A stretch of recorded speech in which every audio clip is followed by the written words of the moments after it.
नमस्कार, बहुत बहुत स्वागत है आप सभी का हमारे इस विशेष कार्यक्रम में। इस वक्त में मैं हूं निखिल सिंह और क्या है इस वक्त की बड़ी खबरें जिनके बारे में विस्तार से जानने समझने को लेकर आपके मन में जिज्ञासा है। क्या है इन खबरों के मायने, क्या है इनके पीछे का एजेंडा। बात करेंगे इस वक्त में व्हाइट कॉलर टेरर मॉड्यूल के खिलाफ बड़ी कार्रवाई की, किस तरह से फरीदाबाद से लेकर जम्मू कश्मीर तक इसके खिलाफ कार्रवाई की जा रही है। बात पश्चिम बंगाल की भी होगी जहां एसआईआर पर हंगामा बरपा है या फिर चीजों को दूसरे दिशा में ले जाने की कोशिश की जा रही है। और यही वजह है कि राजभवन और राज्यपाल के खिलाफ टीएमसी लगातार बोल रही है। इसके पीछे का एजेंडा क्या है यह भी समझेंगे, जानेंगे। बात बिहार की होगी जहां नीतीश कुमार एक तरफ राज्य में इस वक्त शपथ ग्रहण की तैयारियों की बात कर रहे हैं, जहां पर मंत्रियों के नाम चुने जा रहे हैं, तो दूसरी तरफ कांग्रेस की समीक्षा बैठक में अब भी एसआईआर पर मंथन हो रहा है और कौन उस हार का जिम्मेदार है, इस पर चुप्पी छाई हुई है। आखिर क्यों छाई हुई है चुप्पी? आरजेडी में तो घर में बवाल है, लेकिन कांग्रेस में कोई सवाल क्यों नहीं पूछ पा रहा है? होंगे कई सवाल और जवाब, लेकिन सबसे पहले इस वक्त में हेडलाइंस। नक्सल मुक्त भारत अभियान को मिली बड़ी सफलता। सूत्रों के मुताबिक सुरक्षा बलों ने 1 करोड़ के इनामी माओवादी कमांडर हिडमा समेत 6 नक्सलियों को किया ढेर।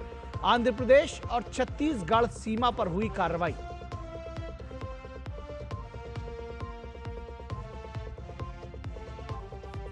अल फलाह यूनिवर्सिटी से जुड़े 25 ठिकानों पर ईडी की रेड। दिल्ली, यूपी समेत 4 राज्यों में छापे। दिल्ली लाल किला ब्लास्ट से जुड़े हैं तार। कश्मीर के 3 जिलों में भी छापेमारी का अभियान जारी।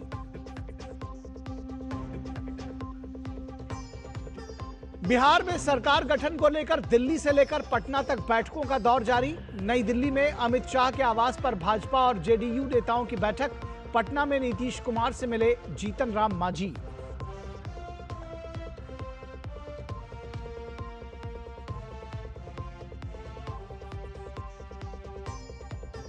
बिहार में करारी हार के बाद कांग्रेस पार्टी की दिल्ली में समीक्षा बैठक। 12 राज्यों में जारी एसआईआर पर रणनीति बनाने को लेकर भी हो रही है चर्चा, लेकिन बिहार में पार्टी की करारी हार की जिम्मेदारी पर छाई चुप्पी।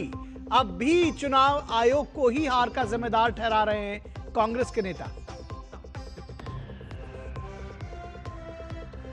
और चुनाव आयोग की टीम का पश्चिम बंगाल में समीक्षा दौरा। राज्य भर में घर घर बांटे गए इन्यूमरेशन फॉर्म। कई इलाकों में अवैध बांग्लादेशियों को वापस लौटने की खबर। एसआईआर को लेकर लोगों के उत्साह के बीच टीएमसी ने गवर्नर को बनाया निशाना। राजभवन की खुली जांच कराकर गवर्नर ने किया पलटवार।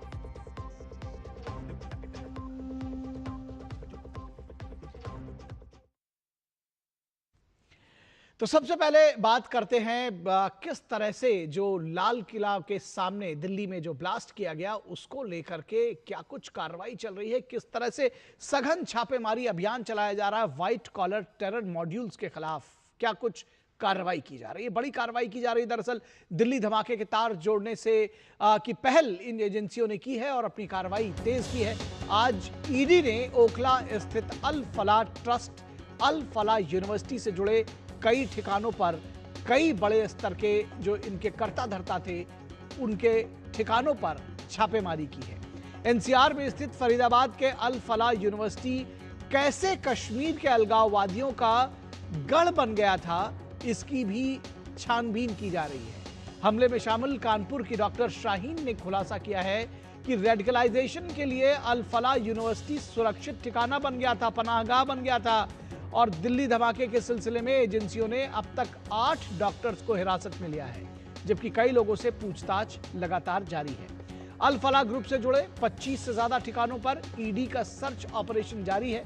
जानकारी के मुताबिक अल फलाह के 9 यानी कुल मिलाकर 9 शेल कंपनियां एक ही पते पर रजिस्टर्ड पाए गए हैं।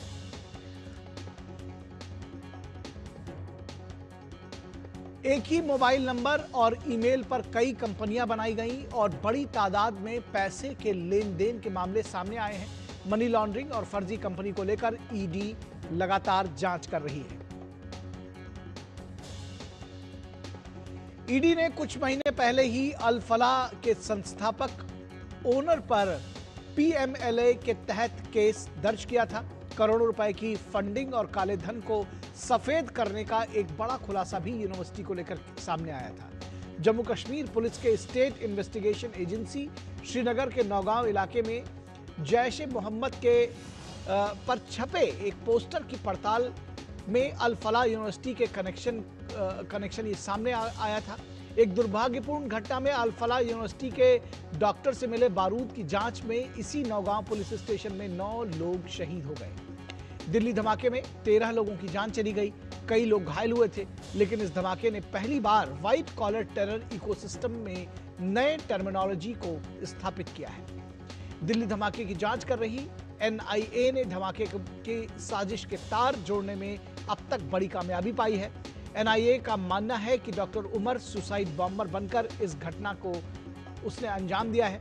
एजेंसियों के हाथ डॉक्टर उमर के कई वीडियो भी लगे हैं जिसमें वे खुद सुसाइड बॉम्बर बनने की बात करते हैं। सवाल यह है कि एक शिक्षण संस्थान में आतंकी गतिविधि होना सबको चौंकाता है। उससे भी बड़ी हैरानी की बात है कि सरकारी पैसे से उच्च शिक्षा हासिल करने के बाद भी कोई व्यक्ति रेडिकलाइज होकर जिहादी संगठनों का आत्मघाती आतंकी हो सकता है, तो यह शिक्षा और समाज के लिए भी बड़ा प्रश्न चिन्ह है, बड़ी चुनौती है। और इसको लेकर के एक बात और सामने आई है कि आसिया अंद्राबी, जो कि उनको हटाने के बाद और डॉक्टर उमर की पत्नी का नाम ये सामने आ रहा है, और इस तरह से तार जम्मू कश्मीर से भी जोड़े जा रहे हैं कि क्या जो उनका ट्रस्ट था, जो उनका संगठन था, उसको किसी और ने टेक ओवर कर लिया है। डॉक्टर उमर की पत्नी का नाम उसमें बताया जा रहा है। ये प्रारंभिक छानबीन में इस तरह की चीजें सामने आई हैं, और इस छानबीन में जैसा कि हमने आपको बताया कि दिल्ली से लेकर के और जम्मू कश्मीर में 3 जगहों पर भी लगातार छापेमारी की जा रही है। इस पूरे विषय पर बातचीत करने के लिए हमारे साथ हमारे 2 सहयोगी जुड़े हुए हैं। हमारे साथ नीरज सिंह दिल्ली से जुड़े हुए हैं, और हमारे साथ विनोद मिश्रा, हमारे कंसल्टिंग एडिटर, वो भी जुड़े हुए हैं इस पूरे मामले का आकलन करने के लिए। सबसे पहले खबरें ले लेते हैं ऑन ग्राउंड नीरज से। नीरज, दिल्ली से लेकर फरीदाबाद तक छापे, जिसको कहते हैं कि सघन छापेमारी अभियान, और सबसे बड़ी बात है कि ये जो तार जम्मू कश्मीर से भी जोड़े जा रहे हैं, और जिस तरह से अल फलाह यूनिवर्सिटी में एक के बाद एक नए खुलासे हो रहे हैं, क्या कुछ जानकारी देंगे आप? देखिए, बिल्कुल, क्योंकि जो तार हैं वो सिर्फ ना देश के अंदर बल्कि निखिल विदेशों तक ये तार फैले हुए हैं। क्योंकि डॉक्टर शाहीन है, उससे जब इन्वेस्टिगेशन हुआ है, उससे पूछताछ हुई है, तो यूएई, इसके अलावा मलेशिया, पाकिस्तान और खाड़ी देशों में अलग अलग जगह पर इनका जो नेटवर्क है वो फैला हुआ था। दूसरा, आप देखें कि अल फलाह यूनिवर्सिटी की अगर हम बात करें तो ईडी की टीम आज सुबह अल फलाह यूनिवर्सिटी पहुंची है, और वहां पर जो खाते हैं उनको खंगालने का काम ईडी ने किया है।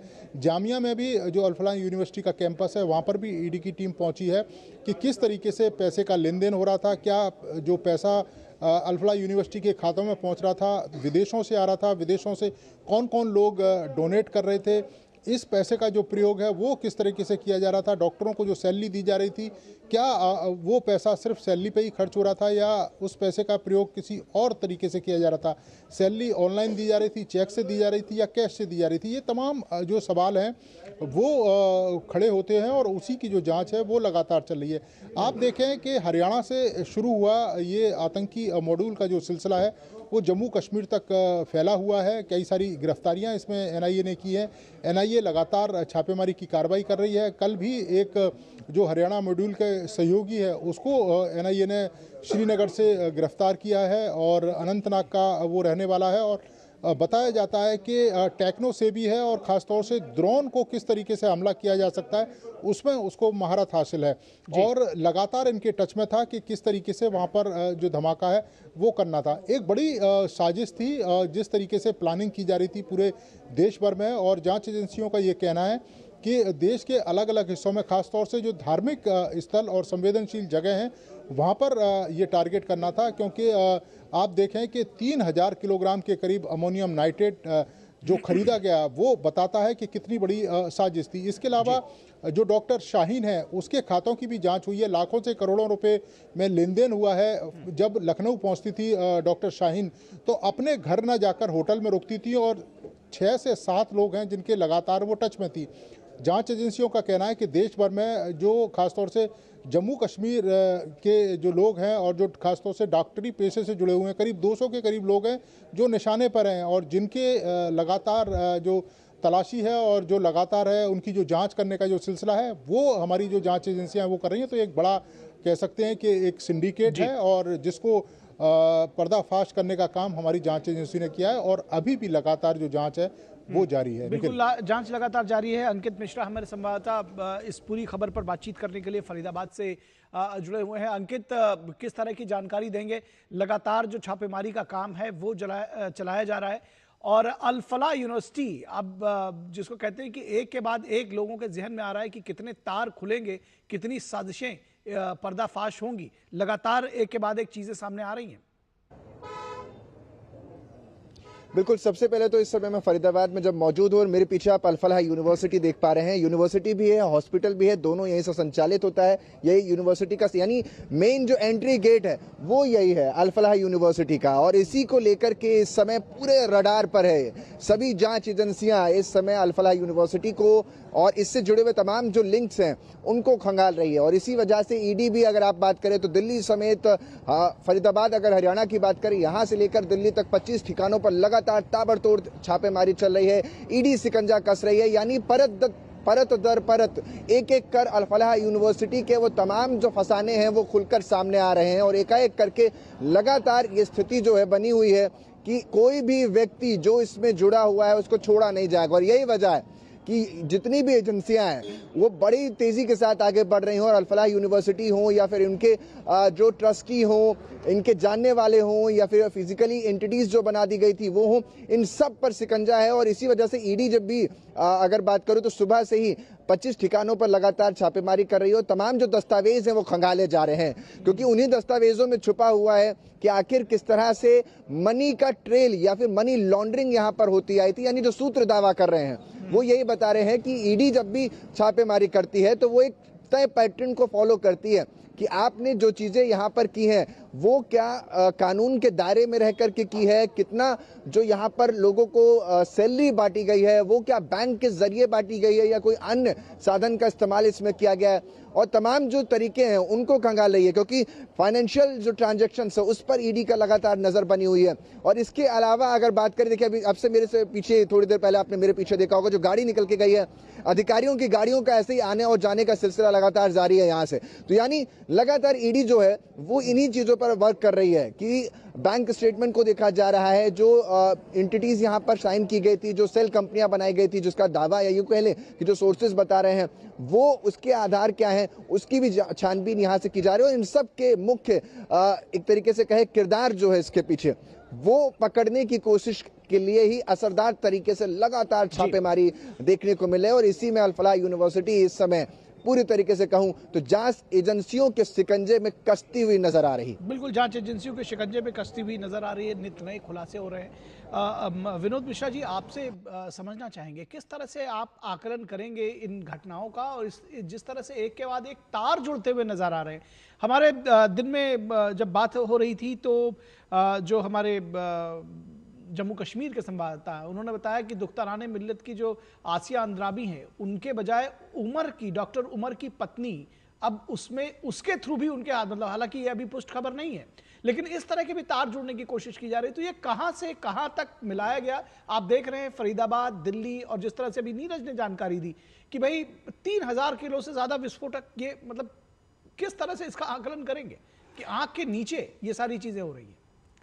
निखिल, कल ही गृह मंत्री अमित शाह ने कहा था कि पाताल में भी अगर छुपे हुए होंगे तो हम उनको भी ढूंढ निकालेंगे।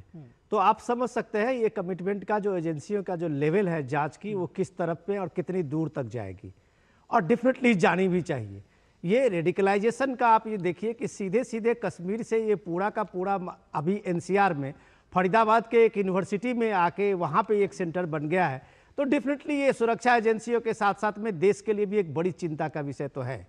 लेकिन आप जब दुख्तराने मिल्लत की बात करते हैं, ये लीड देखिए, दुख्तराने मिल्लत की आसिया इंद्राबी जो थी उस समय में वो महिला आउटफिट थी हिजबुल मुजाहिदीन के, और हिजबुल मुजाहिदीन के आउटफिट होके दुख्तराने मिल्लत ने वहाँ एक तरह से पूरा रेडिकलाइजेशन करने के लिए खास करके महिलाओं में उसने एक बड़ी पैठ बनाई थी। ठीक उसी तरह अब वो जेल में है, काफ़ी देर जब NIA वो आर्टिकल 370 के हटने के बाद वहाँ जब सुरक्षा एजेंसियों ने अपनी सख्ती की और सारे एक तरह से आप कहिए कि वो फंडिंग से लेके हर चीज़ पे लगाम लगाया, उसके बाद वहाँ आतंकी गतिविधि से अलगाववादी गतिविधि लगभग खत्म हो गई। अब वो एक नया ठिकाना ये अल-फलाह जैसे यूनिवर्सिटी को ढूंढा गया है। तो वो दुख्तराने मिल्लत की वो आसिया इंद्राबी जेल में है, उनका एक बड़ा कनेक्शन पाकिस्तान में था, वही एक कनेक्शन यहाँ डॉक्टर आप शाहीन को देख रहे हैं। जो डॉक्टर शाहीन है कानपुर के यूनिवर्सिटी में वो डॉक्टर प्रोफेसर भी रही हैं और वहाँ से आते हुए वो अल-फलाह में आती है। ये पूरा चेन जो दिखाता है कि वो पूरा का पूरा वो जैसे मोहम्मद के एक लिंक उनके साथ स्थापित होता है कि महिला विंग के वो बड़े ओहदे पे हैं जिनको उनको डॉक्टर सर्जन कहा जाता है। अब ये डॉक्टर सर्जन जो है वो किस तरह की कमाल दिखा रही हैं कि वो पूरा का पूरा रेडिकलाइजेशन का जो ये पूरा है वो उनके ही जिम्मे है। ये डॉक्टर उमर हो या शाहिद हो या ताहिर हो, ये सारे लोग जो रेडिकलाइज हो रहे हैं वो सारा केंद्र वो बना एक सेफ जोन बना था वहाँ अल-फलाह यूनिवर्सिटी का। तो ये सारे एजेंसियों का जो ये आप सोचिए कि एक जैसे मोहम्मद के एक पोस्टर से नौगांव में एक SSP ने उस पर नज़र डाली और उसकी कार्रवाई शुरू हुई, तो ये सारा चेन जो है बेपर्दा हुआ है। तो डेफिनेटली अब ये सुरक्षा एजेंसियों में जांच एजेंसियों की एक बड़ी चुनौती है कि देश के अलग अलग जगहों में चाहे वो व्हाइट कॉलर टेरर नेटवर्क जो बना है उसके पीछे में कोई अगर यूनिवर्सिटी भी हो तो उसकी भी परत सामने में आनी चाहिए, और ये रेडिकलाइजेशन का जो सबसे केंद्र बना है उन जगह को भी इस बार कम से कम चिन्हित किया जाना चाहिए जो समाज के लिए एक बड़ा कलंक बना हुआ है। जी बिल्कुल, बहुत शुक्रिया इस तमाम बातचीत और जानकारी के लिए। इन खबरों पर हम आगे भी और समीक्षा भी करते रहेंगे, अपडेट्स भी लेते रहेंगे। हमारे दोनों संवाददाता हमारे साथ आगे भी बने रहेंगे। बहुत शुक्रिया फिलहाल नीरज और अंकित आपका इन तमाम अपडेट्स के लिए, जानकारी के लिए। और यहाँ रुकेंगे एक छोटे से ब्रेक के लिए। ब्रेक के बाद जब वापस लौटेंगे तो आपको दिखाएंगे बिहार की सियासत और उस बीच में कांग्रेस की बैठक में क्यों किसी को बिहार की हार का जिम्मेदार नहीं ठहराया जा रहा, इस पर भी चर्चा करेंगे ब्रेक के बाद।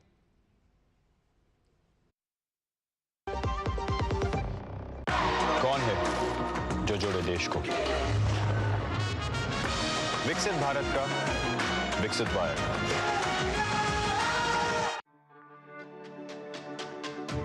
मेरी पसंद, मेरी पसंद, मेरी पसंद, मेरी पसंद, हमारी पसंद, हम सबकी पसंद। मजबूत देश का मजबूत सरिया हो गया स्टील। ब्रेक के बाद एक बार फिर आप सभी का स्वागत है और अब बात होगी बिहार के सियासत की। और इस सियासत में जो दरअसल जो जीत हार है उसका फैसला तो हो चुका है, लेकिन उसके बाद अब हार का ठीकरा किसके सर फोड़ा जाए इसके लिए भी बैठक हो रही है, और जीत का में अब जो भागीदार लोग हैं वो किस तरह से आगे बढ़ेंगे इसको भी देखने की बात है। तो ये कहा जाए कि इधर नीतीश कुमार और उधर समीक्षा बैठक में SIR तो गलत नहीं होगा। बिहार में नई सरकार के गठन को लेकर सियासी सरगर्मियां तेज हुई हैं। कल बीजेपी के विधायक दल की मीटिंग होनी है, उसके बाद NDA के विधायकों की मीटिंग में नेता का चुनाव होगा। एक बार फिर से नीतीश कुमार बिहार की सत्ता पर आसीन होने जा रहे हैं। राजनीतिक इतिहास में उनके 10वीं बार मुख्यमंत्री पद का शपथ लेना भी लगभग तय है। उधर विपक्ष में समीक्षा बैठकों का दौर भी जारी है।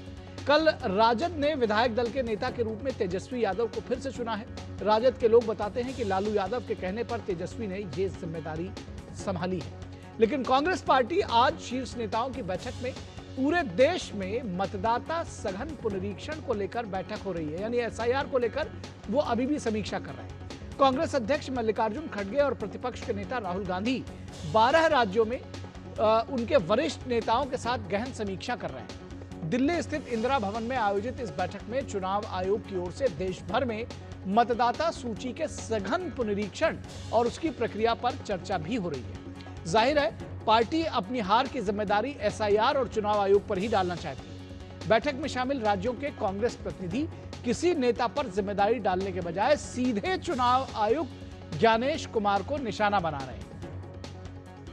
कांग्रेस नेता राकेश सिन्हा ने कहा है कि एनडीए जनादेश के दम पर, जनादेश के बल पर सत्ता में नहीं आई है, बल्कि एनडीए ज्ञानेश के जनादेश पर सत्ता में आया है। यानी विपक्ष पूरी तरह से जनादेश को ठुकराकर जनता के फैसले पर ही शक कर रही है।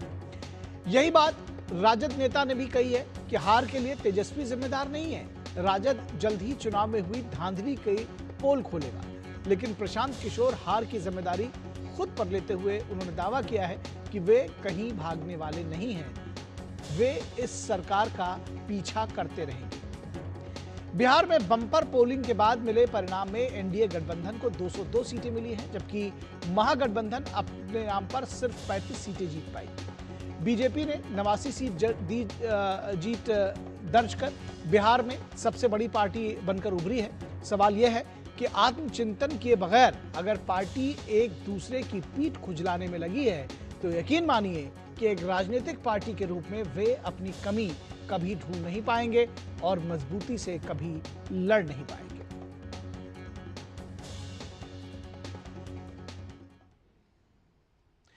और जेडीयू नेता नीरज कुमार का कहना है कि आरजेडी ने हमेशा अपने वरिष्ठ नेताओं का अपमान किया है।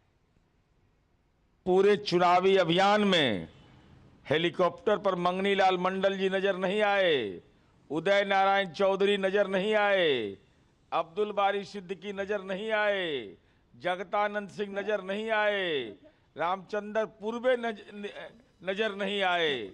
अरे बुजुर्गों का अपमान करो और राजनीति में सम्मान का प्राप्त करने में नाटक करो, यह तेजस्वी यादव की एक राजनीतिक कार्यशैली है। यही कारण है कि हालांकि उनका आंतरिक मामला है, राजनीति में जो बुजुर्ग लोग हैं राष्ट्रीय जनता दल में, उनका राजनीतिक श्राप लग गया। तो उनका कहना है कि आरजेडी के जो बुजुर्ग लोग हैं, जो पुराने नेता हैं, उनको जिस तरह से दरकिनार किया गया, उनको अपमानित किया गया, उन्हीं का श्राप लग गया है, जिसकी वजह से आरजेडी 35 सीटों पर सिमट गई। वैसे बीजेपी नेता शहजाद पूनावाला का कहना है कि कांग्रेस की तरह ही आरजेडी भी हार का ठीकरा दूसरों पर फोड़ रही है। आरजेडी ने कहा कि वो आत्मचिंतन करेंगे, पर आत्मचिंतन के नाम वो वही करने लगे जो कांग्रेस पार्टी ने की, वो है डिल्यूजन में रहना और अपने बेटे को हार से बचाना। इसीलिए एक तरफ हमने देखा कांग्रेस में भी बेटा बचाओ अभियान चला, तो वहां पर इलेक्शन कमीशन, एसआईआर और यहां तक कि जनता को भी दोष दे दिया। और उन्हीं की देखा देखी आरजेडी ने भी बेटा बचाओ अभियान के तहत इलेक्शन कमीशन वोट चोरी पे आरोप लगा दिए। ताउम्र कांग्रेस और आरजेडी यही गलती करती रही, धूल चेहरे पर थी, कांग्रेस और आरजेडी आईना साफ करती रही।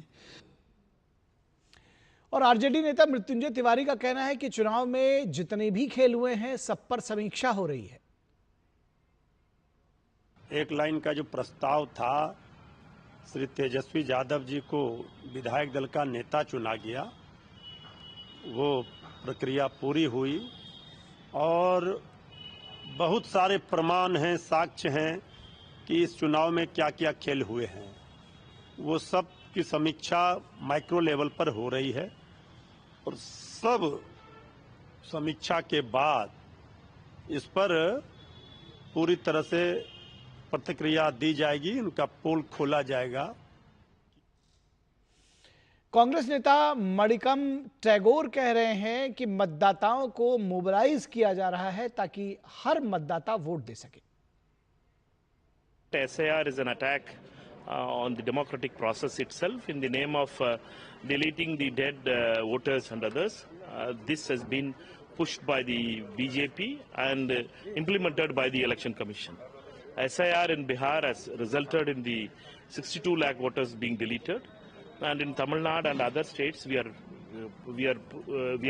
our party organizations in Madhya Pradesh and Gujarat, in 12 states where Andaman and others, our BLA 2s are in ground and we are mobilizing the voters to get their votes enrolled.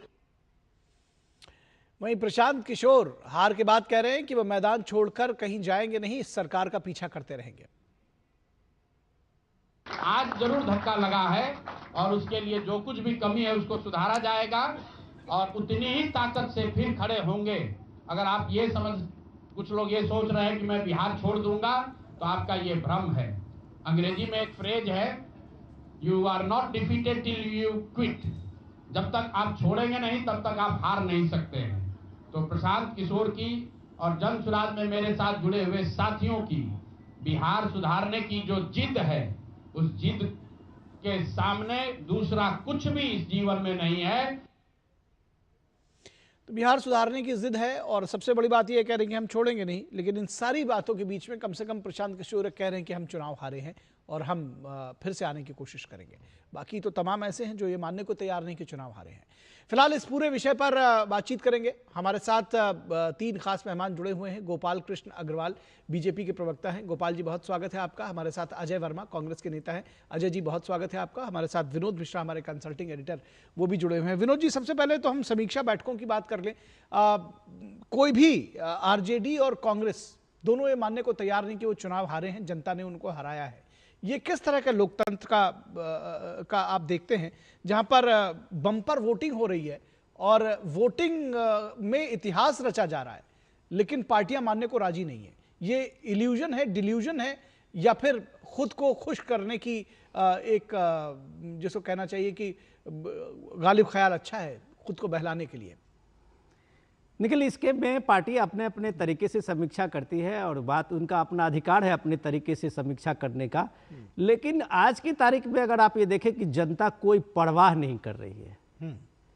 Rahul Gandhi ने 2 महीने कम से कम vote अधिकार यात्रा की थी बिहार में, और उसके साथ वोट चोरी का वो एक स्लोगन भी गढ़ा था और उसको जमकर मुझे लगता है कि पूरे के पूरे महागठबंधन के नेताओं ने आगे बढ़ाया था। लेकिन अब इलेक्शन के आते आते देखिए कि वो वोट चोरी से लेके वोट अधिकार सब गायब हो गए। राहुल गांधी भी गायब हो गए और फिर लगातार इलेक्शन के फर्स्ट फेज के इलेक्शन में ही उन्होंने मीटिंग शुरू की थी। तो ये लोगों को एहसास हुआ, लेकिन देर से हुआ, कि भाई ये मुद्दा लोगों के बीच में नहीं बनता है। आज जो मीटिंग हो रही है कांग्रेस पार्टी की, और कांग्रेस पार्टी की ये एक समीक्षा बैठक आप कह सकते हैं कि बड़ी बैठक है, जिसमें सारे एआईसीसी के मेंबर्स हैं, डेलीगेट्स हैं, 12 स्टेट के जो जहाँ पे एसआईआर हो रहा है वहाँ एसआईआर के वहाँ पे प्रदेश के अपने अध्यक्ष भी होंगे। सारे लोगों से एक 1-to-1 ही आप कह सकते हैं कि इसकी तैयारी की हो रही है। लेकिन जब आप इस बात को एसआईआर पे आप समीक्षा करना है वहाँ तक तो ठीक है, लेकिन जब बात आप ये कहते हैं कि खुद पार्टी अध्यक्ष मल्लिकार्जुन खड़गे कहते हैं कि एसआईआर जो है वो एक तरह से यूपिनाइज किया गया है इलेक्शन कमीशन द्वारा बीजेपी के लिए, मतलब जहां एसआईआर होगा वहां बीजेपी की जीत होगी। तो अब सवाल ये है कि कल हमने ही अपने प्रोग्राम में चर्चा की थी कि इतने बड़े नेता डॉक्टर शकील साहब, यहाँ केंद्रीय मंत्री भी रहे हैं कांग्रेस के, बिहार के बड़े नेता रहे हैं, उन्होंने जब ये सवाल पूछा है कि 62 लाख लोगों को नाम बिहार में हटाया गया है एसआईआर में जी, तो 62 लोगों को हमारे पार्टी के लोग जो यात्रा पर निकले थे उसको क्यों नहीं घर से निकाले कि ये 62 लोग जिंदा हैं जिनके नाम को जिनको नाम हटाया गया है। तो ये सवाल कांग्रेस को आत्मचिंतन करना पड़ेगा कि उनकी हार की वजह क्या है। यही बात आरजेडी को भी चिंतन करना पड़ेगा, तभी जाके मुझे लगता है कि वो मजबूती से लड़ सकते हैं। जी अजय वर्मा, बहुत सारे सवाल हैं और सबसे पहला सवाल तो इसी क्यू से कि जो विनोद मिश्रा कह रहे हैं कि आत्मचिंतन का तरीका क्या यही होगा कि चुनाव आयोग पर ही सिर्फ ठीकरा फोड़ा जाएगा, या ये भी देखेंगे कि भाई वोटर से जुड़ने का क्या तरीका हो सकता है, हमारी रणनीति में कुछ दिक्कत रही है? देखिए एंकर महोदय, हमने बड़ा मंथन कराया, बड़ा चिंतन कराया। कोई आज की पार्टी तो हमारी है नहीं, हम आज के कार्यकर्ता तो है नहीं कि नई भर्ती की तरह आए। एक वास्को डी गामा आए गुजरात से, उन्होंने भारत की खोज करी 2014 में और भारत आजाद हो गया और भारत पैदा हो गया और भारत आ गया। हम लोग तो आजादी के टाइम से लगे हुए हैं। आजादी में जिन लोगों का कोई योगदान नहीं, अगर वो कुछ कह रहे हैं उनको अपना हक है करने का। मैं सीधा सीधा धन्यवाद अदा करना चाहता हूं और शुक्रिया देना चाहता हूं super cop PM Gyanesh Kumar ji को, जिन्होंने पीएम बनाने में भी, जिन्होंने सरकार बनवाने में भी, और हरियाणा का तो पूरा श्रेय मैं उनको देना चाहता हूं। उनका बड़ा धन्यवाद अदा करना चाहता हूं कि उनके अंदाज ने, उनके एसआईआर ने, और वो पूरे देश में काम करने की तैयारी कर रहे हैं। अब आप पूछते हैं साहब कि आपने 62 लाख का अध्ययन करा था, शकील अहमद जी कह रहे थे लोगों ने शिकायत तो नहीं करी, तो एक शेर सुन लीजिए इसके ऊपर। क्या आप सुप्रीम कोर्ट क्यों नहीं जाते हैं, आप चुनाव आयोग से शिकायत क्यों नहीं करते हैं? एक शेर सुना रहा हूं, उससे पहले एक उदाहरण दे रहा हूं। आजम खां के बेटे को 2 पैन कार्ड रखने में 7 साल की सजा हो गई और बीजेपी के नेता राकेश सिन्हा को 2 जगह वोट डालने के आधार पर आज तक ना सजा हुई है ना कुछ हुई है। और एक उन्होंने उस दिन झूठा और बयान और देखे कि मैंने चेंज करा लिया था। अभी चेंज करा लिया था तो न कर न डर एक सबूत तो देते, जैसे हमने कांग्रेस पार्टी ने अपने हैंडल से, मैंने अपने हैंडल से, राहुल जी ने कि देखिए राकेश सिन्हा 2 जगह वोट डाले, तो आप भी दे देते न कर न डर कि मेरा वोट चेंज हो गया, ये उसका सबूत है। लेकिन जब थाने से, ये तो एक उदाहरण है, ऐसे 1 लाख से ज्यादा उदाहरण है।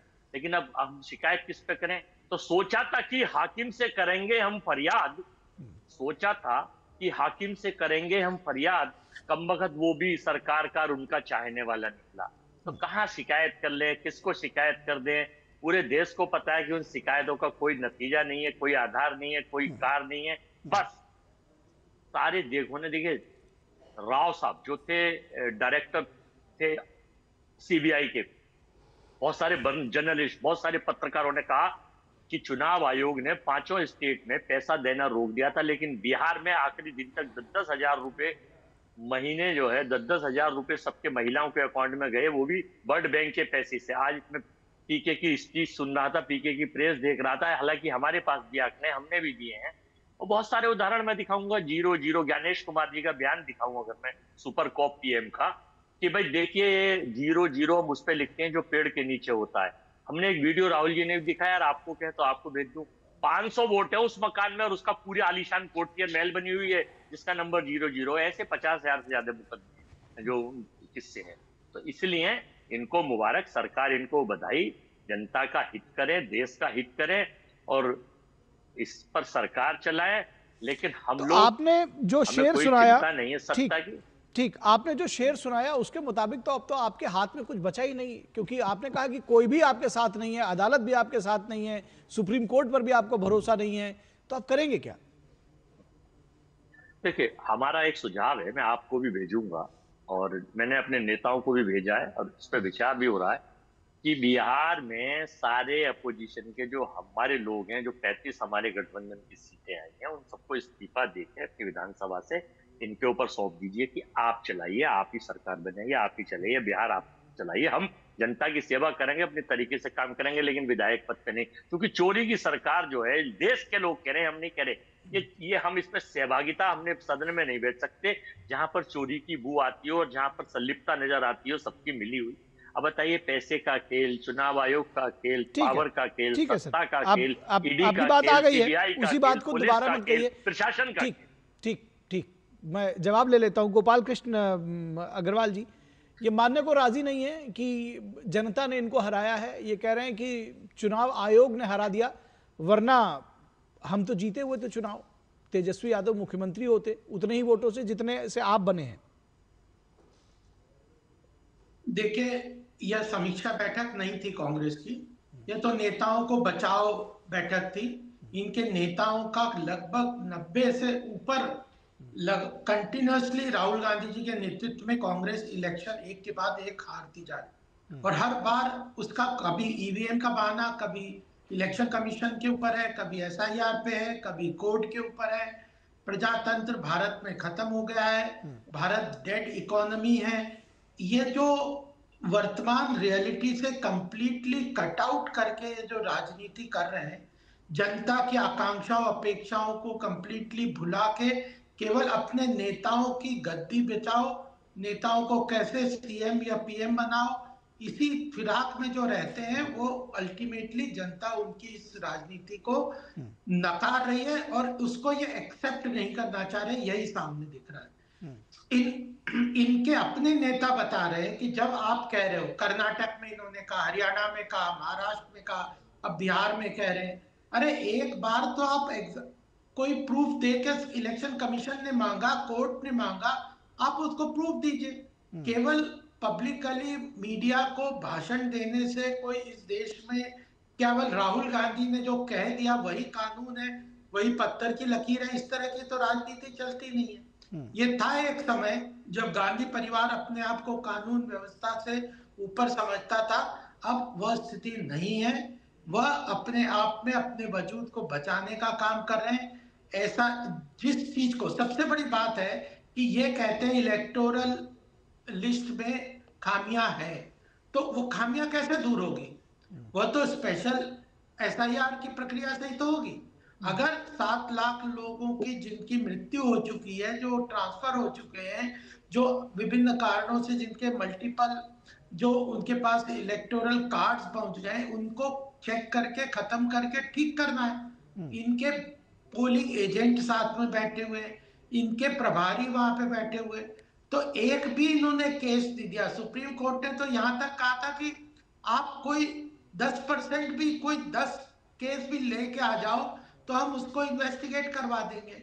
तो फिर अल्टीमेटली केवल एक ही बात है कि यह अपने नेताओं को बचाना चाहते हैं। दूसरा निखिल जी, बात यह है कि यह पूरी तरह से देश के प्रजातांत्रिक शक्तियों को, प्रजातांत्रिक प्रक्रिया के ऊपर कुठाराघात कर रहे हैं। यह केवल इसलिए कर रहे हैं कि ये विदेशी ताकतों के साथ भारत को कमजोर करने में लगे हुए।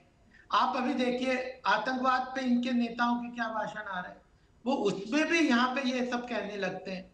तो अर्थव्यवस्था को ले लीजिए, प्रजातांत्रिक संस्थाओं को ले लीजिए, हमारे जुडिशरी को ले लीजिए, पार्लियामेंट्री प्रक्रिया को ले लीजिए, और अल्टीमेटली क्या कर रहे हैं? यह जनता के मैंडेट को, जनता का ही अपमान कर रहे हैं।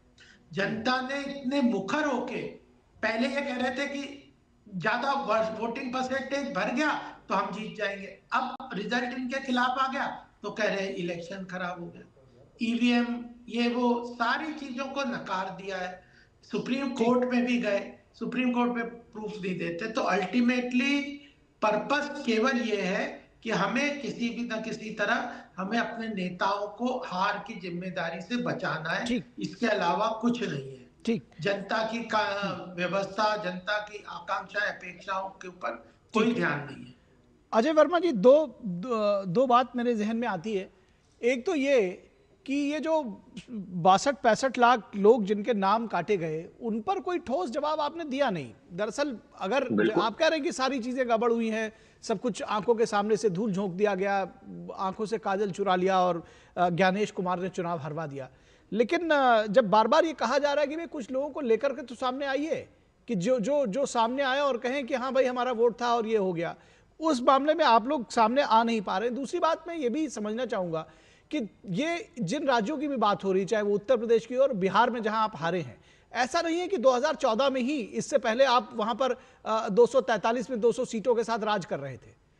आप बहुत पहले, और 2014 से ही ये शुरू हुआ हो, आप तो चुनाव बहुत पहले से, ये आप पिछली बार ही 19 सीट पाए थे, इस बार सिमट कर 6 पर 5 पर आ गए। तो ये प्रक्रिया तो बहुत डिसइंटीग्रेशन की बहुत पहले शुरू हो गई थी। ये आप कब मानते हैं कि दरअसल जनता ने आपको हराना शुरू किया, 2014 से या उसके पहले से भी? आपने बहुत अच्छा क्वेश्चन पूछा। मैं चाह रहा था आप ये चीज पूछे और मैं आपसे फिर जवाब दूं आपको। जी देखिए, चुनाव आचार संहिता होती है इलेक्ट्रॉन, उसे आप पढ़ लीजिए। मैं नहीं कह रहा सरकार द्वारा बनाई हुई नहीं होती, चुनाव आयोग द्वारा बनाई हुई। 200 किलोमीटर के एरिया में भी आप किसी को वोट डालने के लिए लेके नहीं जा सकते अपने साधनों से। पूरा देश देख रहा था कि ट्रेनों में भर भर के वोटर फ्री भेजे जा रहे थे, वोट डलवाने की व्यवस्था थी। एक बड़े पत्रकार है दिबांग, उन्होंने एक चैनल पर कहा, बड़ा भर्त्सना किया चुनाव आयोग की। दूसरा, सर आप वही सारी बातें बता रहे हैं जो आपने पहले बताई। मैं सुनिए ना अजय वर्मा जी, सुनिए ना, ये सारी बातें आप बता चुके हैं। अजय वर्मा जी सुनिए, ये सारी बातें आप बता चुके हैं। मैं कह रहा हूं कि जो मेरे प्रश्न है कि आप कब हारना शुरू हुए, कब चुनाव आयोग ठीक था और कब आप 2014 के बाद से चुनाव आयोग खराब हो गया, उससे पहले की आपकी क्या व्यवस्था थी, तब क्यों हारे थे, वही बता दीजिए। मैं उसके बारे में बता रहा हूं, कुछ फैक्ट्स और बता दूं। देखिए, बिहार लूट रहा था, चुनाव आयोग बंसी बजा रहा था, जैसे रोम जल रहा था, नीरो बंसी बजा रहा था। ये देश के लोग कह रहे हैं।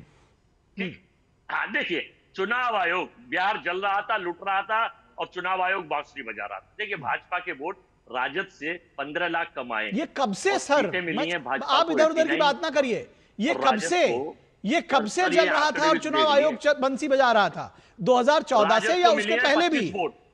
बिहार वोटर लिस्ट सर ये फैक्ट्स भी तो पता चले देश के लोगों को। अरे कि सर 6 आप जवाब अक्टूबर नहीं को दे रहे हैं। 7 देखिए करोड़ 2 43 सीधे लाख सवाल हैं, वोटर चुनाव उनका आयोग जवाब जारी आप करता नहीं है। दे रहे हैं। ये आप भी जान रहे हैं, और जो 11 दर्शक देख रहे हैं वो नवंबर भी में जान रहे हैं, और मैं विनोद मिश्रा के पास जा रहा हूं। विनोद मिश्रा, 3 लाख नहीं नहीं समथिंग वोट कैसे आपसे बढ़ तो गए? मैं इतनी देर से आपने पूछ रहा हूं शिकायत करी तो कि उसका भाई पूछिए। ये कब से चल रहा है? आपने कहा 2014 के बाद से, हार तो आप कब से रहे हैं? 1990 के बाद से आपने वहां शक्ल नहीं देखी, तो तब कब क्यों हारे थे वही बता देते। चलिए समीक्षा छोड़ देते हैं, इस बार तो आप हार गए। निखिल मैं दे रहा हूं, ठीक है, मैं विनोद मिश्रा को मैं ऐड करूंगा। अजय जी कितनी देर तक उलझे रहेंगे अजय सर आपके जी साथ? वर्मा जी मैं आपको टिप्स देता हूं। अरे सर मैं आपको टिप्स दे रहा हूं ना, आप दिवांग को छोड़िए, मैं आपको टिप्स दे रहा हूं। ये सोशल मीडिया के गॉसिप लेके आप पैनल पे डिस्कशन करने का जो ये है वो बहुत ज़्यादा तर्कहीन बात नहीं होती है। आप इसको तर्क मानते हैं तो आप मानिए। जो बात आपने कही कि हमने सजेस्ट किया है कांग्रेस पार्टी को कि सारे लोगों को रिजाइन करना चाहिए, ये बात आपके राहुल गांधी खुद तेजस्वी को विधानसभा चुनाव से पहले बता चुके हैं कि हम लोगों को इलेक्शन के बाइकआउट करना चाहिए। क्या आपकी बात तेजस्वी यादव ने माना था? तब नहीं माना था। ये आप फिर से तेजस्वी यादव को अपने ट्रैप में लाना चाहते हैं, वो नहीं आएगा।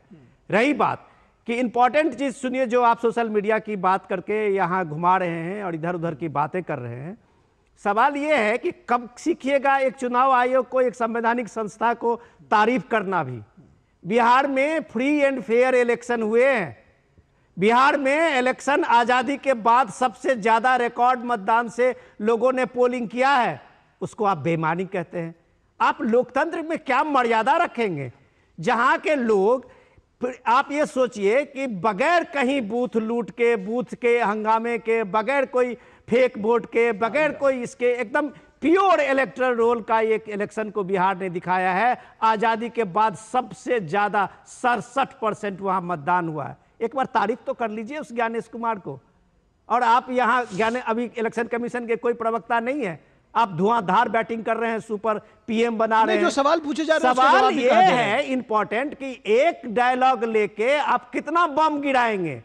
कर्नाटक में जो डायलॉग आपने लिया, जीरो एड्रेस, सुनिए आप, अभी आपने कहा इसलिए मैं जवाब दे रहा हूं। आपको वहां लोगों ने दिखा दिया कि भाई एक जगह पे 50 परिवार के घर है हरियाणा में, जिसको आप जीरो पता बता रहे थे। लोगों ने बताया कि भाई हमारे एक ही प्लॉट में यहां इतने लोगों के घर बने हुए हैं, और वो आज से नहीं है, हुड्डा जी के समय से ही है। तो आप उसको सुपर पीएम बना रहे थे ज्ञानेश कुमार को। अरे कम से कम कोई बात करने से पहले एक भाषा का भी मर्यादा समझिए। एक संवैधानिक संस्था के वो हेड है। इंपॉर्टेंट ये है कि आप अपने जो बात अभी अग्रवाल साहब बता रहे थे कि अपने अपने नेता और अपनी खाल बचाने के चक्कर में आप जो सॉफ्ट टारगेट चुनाव आयोग को बता रहे हैं, तो मैं इसका यही बिहार के लोगों ने आपको जवाब दिया है। ठीक है, यहाँ आप मैदान में जमीन पे आइए, प्रशांत किशोर की तरह एक मर्यादा दिखाइए।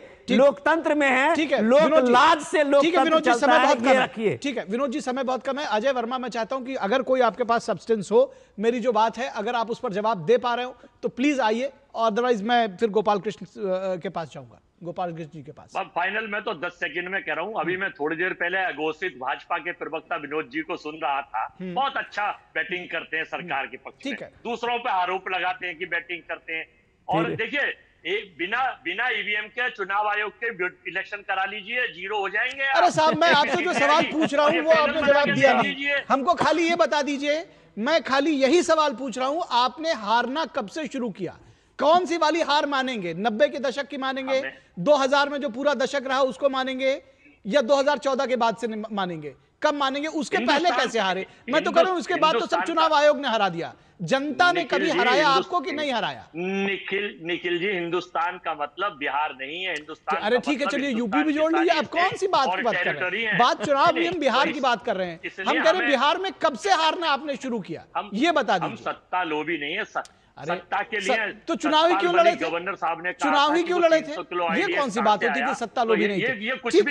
ठीक है, आप इस बात का जवाब नहीं दे पा रहे हैं। आप इस बात का जवाब नहीं दे पा रहे हैं कि पिछले चुनाव क्यों हारे थे। आपकी बात कोई हम कह रहे हैं ये चुनाव आपको रिगिंग लग रही है। पिछला चुनाव क्यों हारे थे? उसके पिछला चुनाव क्यों हारे थे? सर 90 से अभी तक लगातार हार रहे हैं। कब तक चुनाव आयोग को दोषी ठहराएंगे? सर अपने नेता पर भी प्रश्न उठाना सीखिए। मुझे नहीं कहना चाहिए, लेकिन अपने नेताओं पर जो जिम्मेदार लोग हैं उन पर प्रश्न चिन्ह उठाना सीखिए, और जनता पर ये आप एक तरह से जनता का अपमान कर रहे हैं ये सब कह करके। मैं गोपाल कृष्ण जी के पास जाऊंगा। गोपाल कृष्ण जी, बहुत संक्षेप में मैं चाहूंगा जवाब दें, समय समाप्त हो चुका है। ये जो एक नैरेटिव गढ़ा जा रहा है बार बार, इसको जनता के बीच में कैसे लेकर के जाएंगे कि दरअसल चुनाव आप जीते हैं, जिताया नहीं गया है? देखिए, जनता को पता है कि किसने किसको वोट दिया है। अगर जनता इस बात के लिए इतना ओवरवेलमिंगली एनडीए के सपोर्ट में खड़ी हुई है, तो वह इसलिए खड़ी हुई है कि उसको सरकार की जन कल्याणकारी योजनाओं का लाभ सीधी तरह से बिना किसी भ्रष्टाचार लीकेजेस के मिल रहा है, उसकी देश की आर्थिक विकास में भागीदारी सुनिश्चित हो रही है, उसके जो देश की अर्थव्यवस्था तेज गति से आगे बढ़ रही है, उसमें बिहार का योगदान बढ़ने का पूरा उसे संभावना और उसमें सहयोगी बनने का एक प्रकल्प मौका दिख रहा है। वह देश के विकास में, देश के स्वाभिमान का विश्व पटल पे बढ़ता हुआ जो स्वाभिमान है उसमें उसके साथ खुशी के साथ जुड़ना चाहती है। प्रधानमंत्री मोदी जी की गारंटी पे उसका पूरा विश्वास है। इसी कारण है ना, वहां पे आपको जो प्रधानमंत्री जी की अगर हम रैलियां देख लें, रोड शो पटना का देख लें, जो सैलाब उमड़ रहा था, जो रैलियों में महिलाओं का, युवाओं का वहां पे भागीदारी सुनिश्चित हो रही थी, जिस उत्साह से वो आ रहे थे, उससे अपने आप ही पता चल जाता है कि कौन किसके साथ है। और यह तो बोल रहे थे कि हम 18 तारीख को, तेजस्वी यादव ने तो वीडियो जारी कर दिया था कि मैं वहां के सीएम की शपथ लेने वाला। तो अल्टीमेटली हार गए तो एसआईआर पे टीकरा फोड़ दो, हमारे नेताओं को बचा लो। जीत गए तो हमने अपनी एक मेहनत करी। ठीक है सर, ठीक है सर। नहीं होता, ये स्पष्ट दिख रहा है सामने। ठीक है सर, बहुत शुक्रिया आप सभी लोगों का। गोपाल कृष्ण अग्रवाल जी आपका, अजय वर्मा जी आपका, विनोद मिश्रा जी आपका। चर्चा में बस इतना ही, और रुकेंगे एक छोटे से ब्रेक के लिए। ब्रेक के बाद जब वापस लौटेंगे तो बात होगी बंगाल में एसआईआर। चुनाव आयोग की टीम इस वक्त पश्चिम बंगाल में मौजूद है, लेकिन एसआईआर के आड़ में क्या कुछ दूसरी सियासत भी हो रही है? चर्चा करेंगे विस्तार से। रुकेंगे ब्रेक के लिए।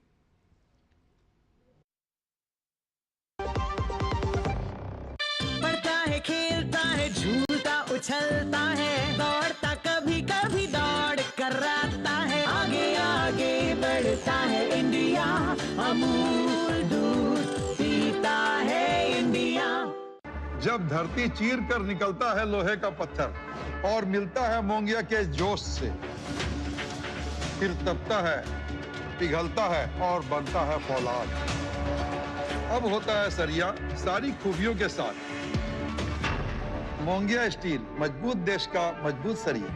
LIC युवा प्रोफेशनल्स के लिए लाए हैं नवजीवन श्री। करें नियमित प्रीमियम का भुगतान, जीवन बीमा का आनंद लें, प्राप्त करें प्रीमियम के प्रतिशत पर गारंटीकृत एडिशंस, अपने वित्तीय लक्ष्यों के अनुरूप मैच्योरिटी पर गारंटीकृत धनराशि पाएं। मौजूदा पॉलिसी धारकों के लिए आकर्षक अतिरिक्त लाभ। आज ही खरीदें। ब्रेक के बाद एक बार फिर आप सभी का स्वागत है। बात होगी बंगाल में एसआईआर के ओर से जुड़ी हुई सियासत की। कोलकाता में राजभवन में तृणमूल कांग्रेस के सांसद कल्याण बनर्जी के आरोपों के बाद तलाशी अभियान चलाया गया। राज्यपाल सीवी आनंद बोस के नेतृत्व में पुलिस और अन्य विभागों ने पूरे परिसर की जांच की। बनर्जी ने राजभवन में हथियार जमा करने और भाजपा कार्यकर्ताओं को पनाह देने का आरोप लगाया था, जिसके बाद राजभवन ने जांच के लिए दरवाजे खोल दिए थे। सुबह 5 बजे से ही राजभवन के दरवाजे तृणमूल सांसदों, नागरिक समाज और पत्रकारों के लिए खोल दिए गए, ताकि वे आकर जांच करें कि बनर्जी द्वारा लगाए गए आरोपों के अनुसार कोई हथियार और गोला बारूद वहां जमा है या नहीं। इस घटना से राजभवन और तृणमूल सरकार के बीच तनाव और बढ़ गया है, लेकिन दरअसल ये तृणमूल कांग्रेस को राज्यपाल का जवाब था। राज्यपाल ने तृणमूल सांसद की राजभवन के बारे में अपमानजनक टिप्पणी जो की गई थी और आरोपों को लेकर कानूनी राय भी मांगी है।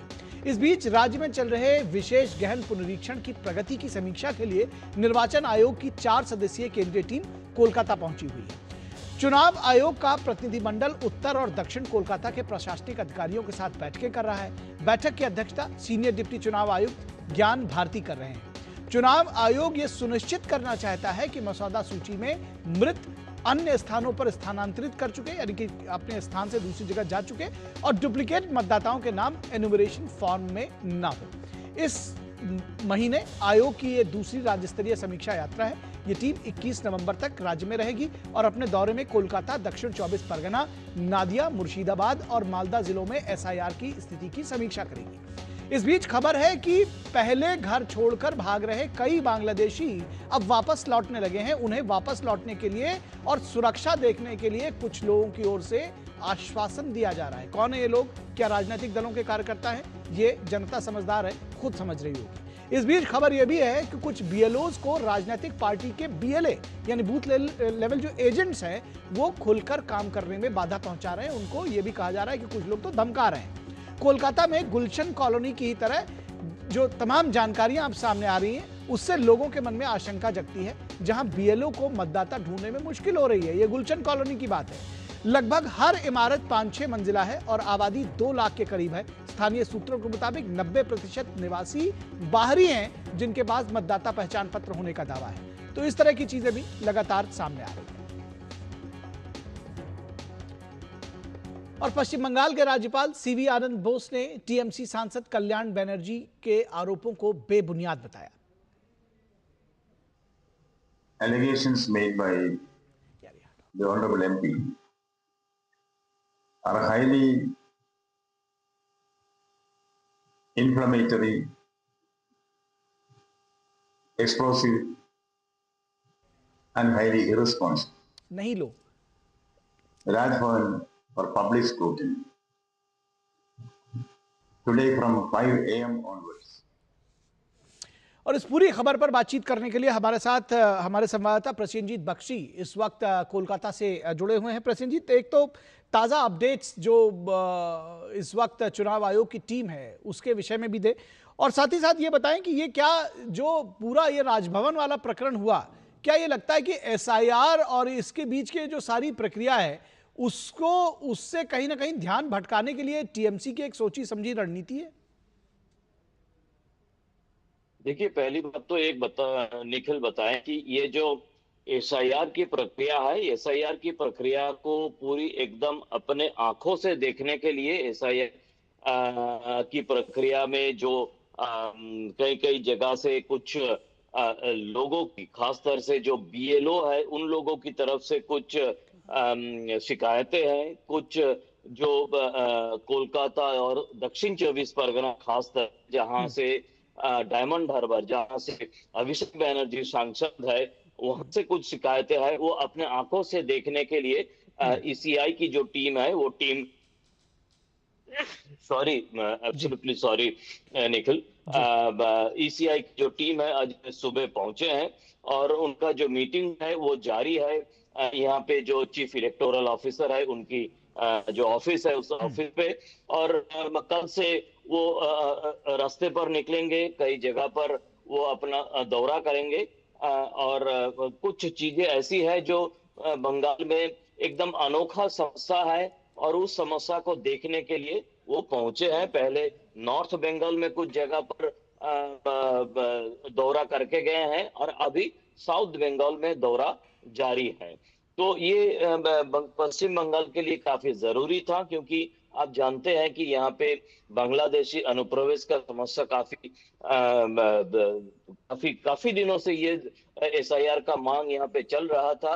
और अब जिस तरह से ये अनुप्रवेशकारी लोग जो इन्फिल्ट्रेटर है वो सीमा पार करके बांग्लादेश वापस जाने की घटना हम अपने आंखों से देख रहे हैं, खबर बना रहे हैं, उससे पता चल गया कि ये जो इन्फिल्ट्रेशन की आरोप है, ये इन्फिल्ट्रेशन एक हकीकत है जो ईसीआई के सामने एक बड़ा चुनौती है एसआईआर के समय पे।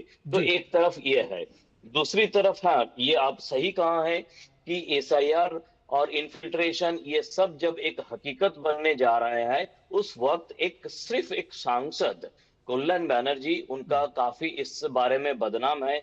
वो बदजुबानी के कारण वो काफी बार बार खबर के सामने आए हुए हैं, लेकिन इस बार इस तरह से एक महामहिम के बारे में बातें करना, एक राजभवन को इस तरह से उनका बदनामी करना कि वहां से बीजेपी की जो लोग हैं उनको जो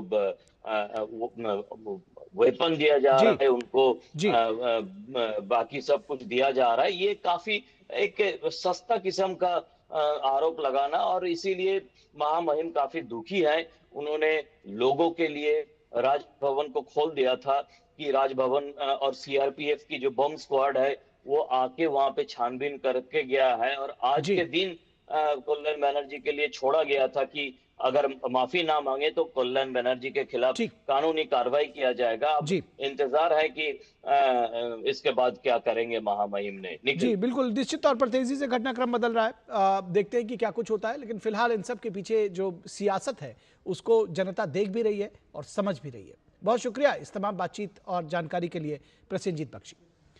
तो इस वक्त के आज के अंक में बस इतना ही। हमारी पूरी टीम को दीजिए इजाजत। नमस्कार।